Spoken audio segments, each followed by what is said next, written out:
ఒకరోజు ఒక గొర్రెల కాపరి తన మందను గడ్డి మైదానంలో మేపుతున్నాడు. అందులో ఒక చిన్న గొర్రె పిల్లంటే అతనికి ఎంతో మక్కువ. ఆ గొర్రెల కాపరి కొద్దిసేపు ఏదో ఏమరపాటులో ఉండగా ఆ చిన్న గొర్రె పిల్ల తన మందతో కలిసి గడ్డి మైదానంలో గడ్డి మేస్తూ ఉంది. అలా మేస్తూ మేస్తూ ఆ చిన్న గొర్రె పిల్ల తన మంద నుంచి కొంత దూరంగా వెళ్ళిపోసాగింది. అక్కడ దొరికిన తాజా మరియు రుచికరమైన గడ్డిని మేస్తూ ఇంకా దూరంగా వెళ్ళిపోతూ ఉంది. అలా వెళ్తూ వెళ్తూ రంగురంగుల పువ్వులు, సీతాకోక చిలుకలను చూస్తూ ఇంకాస్త దూరంగా వెళ్ళి ఆ అందమైన రంగుల ప్రపంచంలో మైమరచిపోయింది. కొద్దిసేపటి తర్వాత తన మంద నుండి తను చాలా దూరంగా వచ్చేసానని గ్రహించుకుంది ఆ చిన్న గొర్రె పిల్ల. త్వరగా తన మందను చేరుకోవాలని నిర్ణయించుకుంది. కానీ తనకు తెలియని విషయం ఏంటంటే చాలా సేపటి నుంచి ఒక తోడేలు తనని వెంబడిస్తుంది.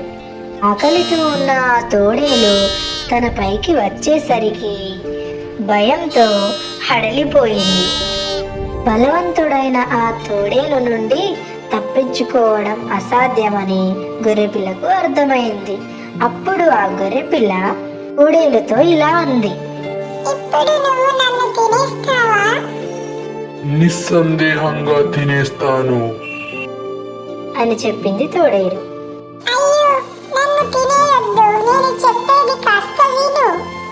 ఇందాకే చాలా గడ్డి మేసేశాను, నా కడుపంతా గడ్డితో నిండిపోయింది. నీవు నన్ను తింటే గడ్డి తిన్నట్టుగానే అనిపిస్తుంది నీకు. గడ్డి అరిగిపోయేదాకా కాసేపు గంతులు వేస్తాను, నాకు కాస్త సమయం ఇవ్వు.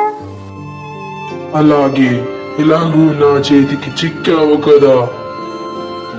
అప్పుడు ఆ చిన్న గొర్రె పిల్ల ఆ తోడేల ముందు గంతులు వేస్తూ డ్యాన్స్ వేస్తూ అలా కాలక్షేపం చేస్తూ అటు ఇటు తిరుగుతూ ఉంది. అలా డ్యాన్స్ వేస్తూ ఉన్న ఆ గొర్రె పిల్ల కొద్దిసేపటి తర్వాత గంతులు వేయడం ఆపేసింది. అప్పుడు తోడేలు, ఎందుకు ఆపేశావు? గడ్డి అరిగిపోయిందా? అయ్యో లేదు, సరైన సంగీతం లేనిదే నేను డాన్స్ వేయలేను. కాబట్టి నా మెడలో ఉన్న గంటను తీసుకొని గట్టిగా మోగించు, అప్పుడు నేను బాగా డాన్స్ వేయగలను. గడ్డి త్వరగా అరిగిపోతుంది. గొర్రెపిల్ల చెప్పిన విధంగా తోడేలు గంట మోగిస్తూ ఉంది. గొర్రెపిల్ల గంతులు వేస్తూ ఉంది. ఇంకా గట్టిగా మోగించు, గట్టిగా మోగించు. అలాసేపటి నుంచి గొర్రెపిల్ల కోసం వెతుకుతున్న ఆ గొర్రెల కాపరి గంట శబ్దం విని గొర్రెపిల్లను తినబోతున్న ఆ తోడేలు వైపుగా కర్రతో వచ్చాడు. కర్రతో వస్తున్న ఆ గొర్రెల కాపరిని చూసి తోడేలు భయంతో పారిపోయింది. అలా ఆ గొర్రెల కాపరి ఆ చిన్న గొర్రెపిల్లను రక్షించి ఎత్తుకొని వెళ్ళి తిరిగి తన మందలో చేర్చాడు. అలా ఆ చిన్న గొర్రెపిల్ల తన మందను చేరుకుంది. ఈ కథ ద్వారా మనం తెలుసుకున్న విషయం ఏమిటంటే భుజబలం కంటే బుద్ధి బలం ఎంతో గొప్పది. అలాగే అపాయంలో ఉపాయంతో సమయస్ఫూర్తితో మెలగాలి. నేను మీ చిన్న గొర్రె పిల్ల, అర్థమైంది కదా ఫ్రెండ్స్? అపాయం వచ్చినప్పుడు ఆందోళన పడకుండా మొదటగా అందులోంచి బయటపడే మార్గం ఆలోచించాలి. నా ఈ చిన్ని మాటలు విన్నందుకు మీ అందరికీ థ్యాంక్ యూ ఫ్రెండ్స్.